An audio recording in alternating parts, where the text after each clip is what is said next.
Hey everyone, thanks for tuning in. Today I just want to take 5 minutes of your time to discuss product selection. A lot of you that are just starting out in the Amazon affiliate market will be going through the stages of product selection and market research.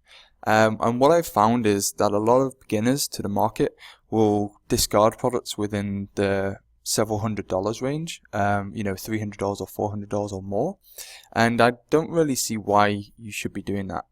I know you have your reservations and perhaps think that it's a little bit more challenging to convert a product at that price range. However, I completely disagree. Through my experience, I've seen very little difference in conversion rates and challenges from trying to promote a product at $50 to trying to promote a product at $500. Generally speaking, if someone is searching for the type of keywords that we should be targeting, the buyer intent is just the same. So yes, over the next 4 or 5 minutes, I'm just going to discuss and show an example of what I'm talking about right now. As you can see here, I've mentioned $4.50 versus $12. So there are two product examples that we're going to talk about.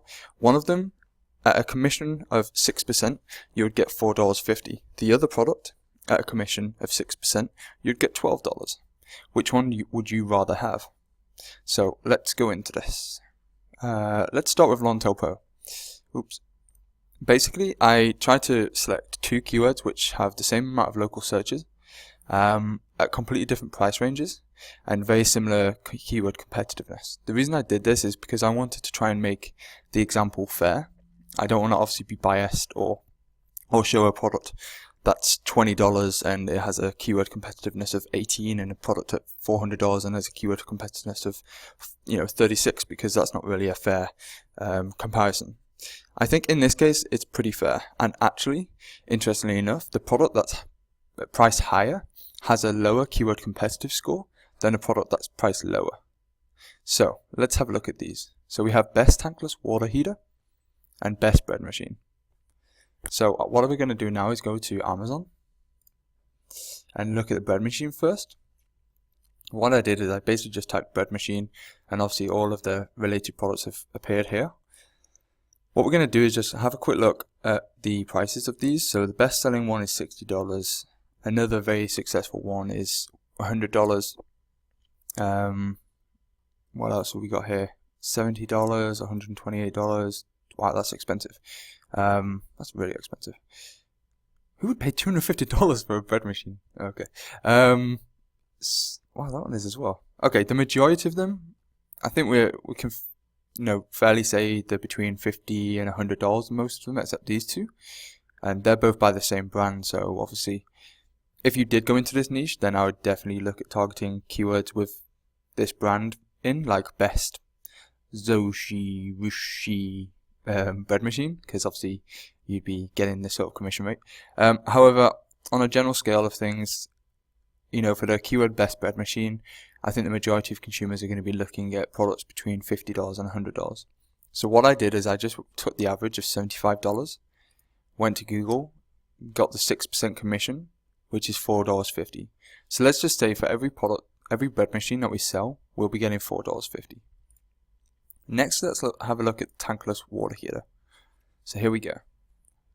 So we have here one that's $200, one that's $365, another $200 one, $450, $500, $100, $180, $180. Wow, that's expensive. I want to sell one of those. I really want to sell some of these. $1,350, that's amazing. And it's got some sales as well. Oops, what happened then? 180, 180. Okay, so they vary quite drastically. So there must be some various features. Obviously, I have no idea anything about tankless water heaters. However, let's just take an average of here of $200.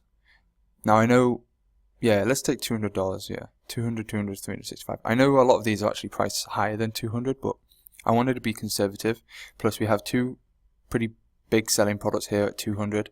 I know we have this one at 100, but there's just so many other product choices that I think we can safely say that an average commission might be more than 200.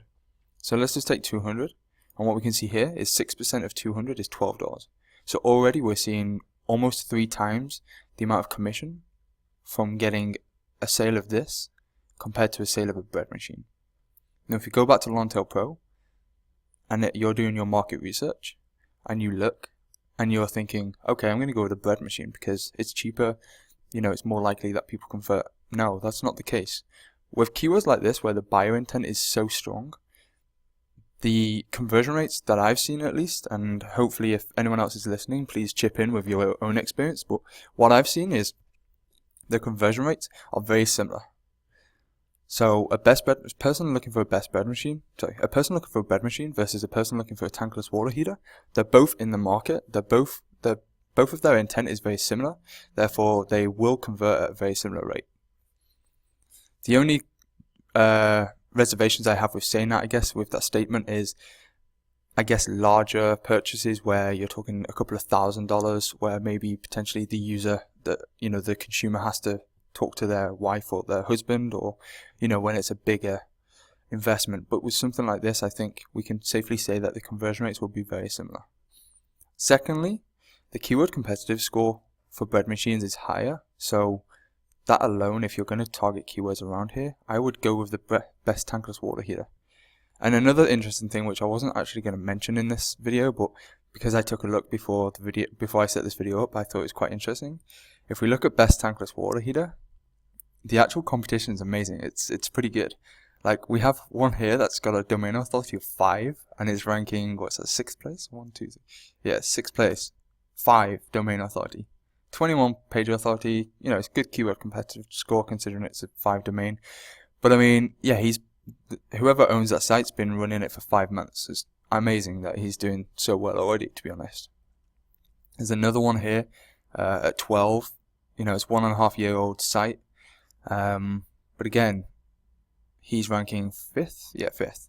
Most of the others are pretty big sites. Best Reviews is a pretty big site. Obviously, Consumer Reports is a huge site.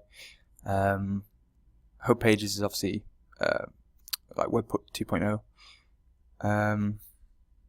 But yeah, I mean, the competition here is not actually as bad as I thought it would be, considering the pricing range of these products. However, let's have a look at bread machine. Look at the competition here. Completely different to the best tankless water heater. And this is another thing. Obviously, this comes into more the market research and keyword research, which I'll be talking about in another video. But I just wanted to point out, just because a product's cheaper, it doesn't mean you should go for it. And obviously, if that's supported by the fact that the keyword's actually a lot more competitive, then again, you need to reconsider. So this is all I'm going to discuss today. I guess I hope you enjoyed the video and I hope it was useful. Obviously, stay tuned and subscribe for more. And yeah, I'll have day 3 of my case study coming very soon in the next hour or two. So yeah, thank you. Goodbye.